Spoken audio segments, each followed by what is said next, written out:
Good morning everybody, and this is your Forex day trade setups for today.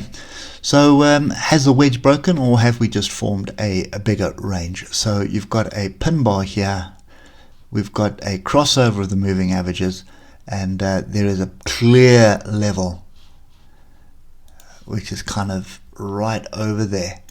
So that is the area that we really definitely need to pay attention to, and there's a couple of things happening there. So you've got this trend line, you've got horizontal supports to a degree.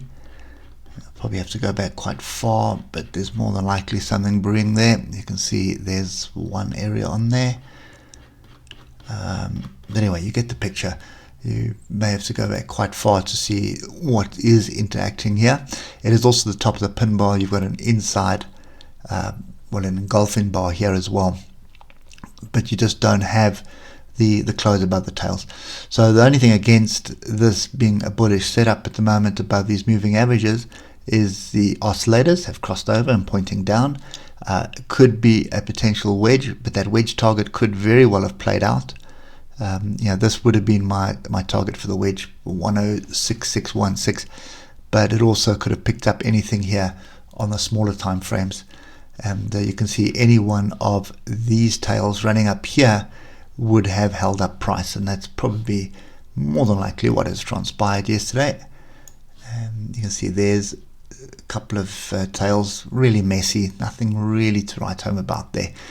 So I'm just going to get rid of that. If you look at it on the on the 1 hour at the moment, we had a grouping to the downside early in the session, then lots of confusion, and now we've dropped again with a crossover here. So to me, this is sideways. I almost of the opinion that we actually need to delete the wedge, stop thinking about the wedge, and that is sideways. So we've got non-farm payrolls coming. Bottom end of this range is 106616, top end of the range is 107893. So we're looking for a break of one of those levels for us to continue in a direction. So this is a sit on hands for me. US dollar Japanese yen, pretty clear break of a well-defined wedge, which earlier last week I was starting to discredit, and eventually it kind of played out. So, well, it hasn't played out yet, but it has broken. So the only thing that could change is it could just end up in a channel. So if you get down to the 1 hour, obviously what we're looking for is a retest, and that retest, let's put one down here, we would prefer to have down at the bottom here. It didn't really materialize yesterday. We've got to cross over the moving averages. Everything is looking fairly bullish at the moment on the 1 hour, and for me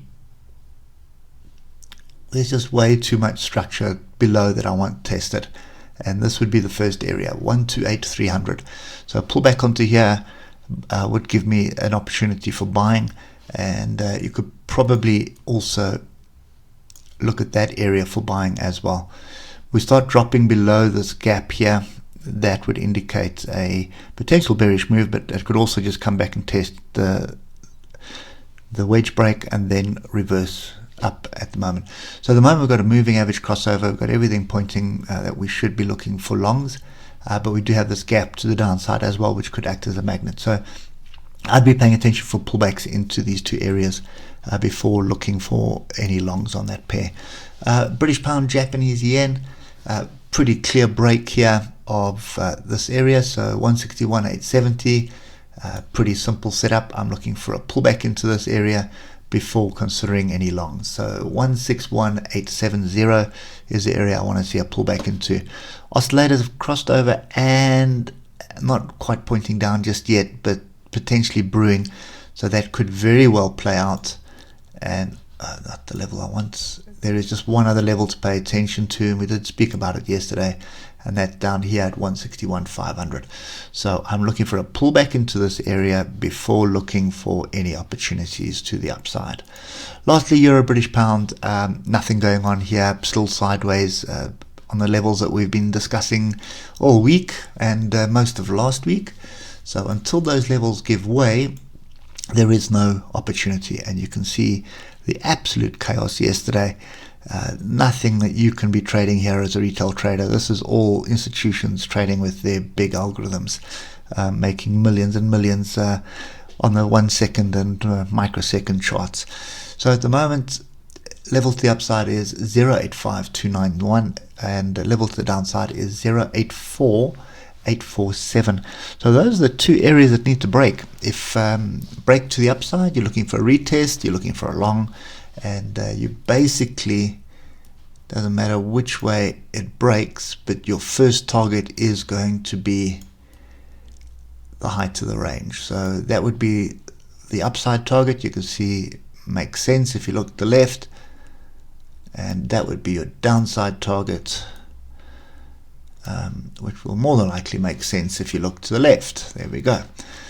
So anyway, that, if you take that out onto a much bigger time frame,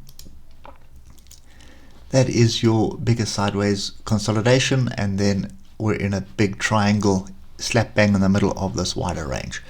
So that's kind of the only opportunity that I see at the moment. But you probably pick this up on a 15-minute chart, to be honest, if you've got the time. But you don't want to be trading that's for sure. Anyway, that's kind of my view at the moment.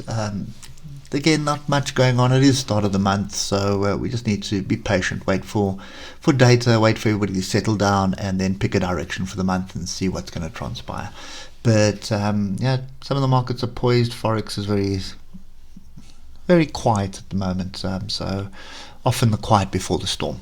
Hope that helps, and we'll catch up with you tomorrow morning. Cheers for now.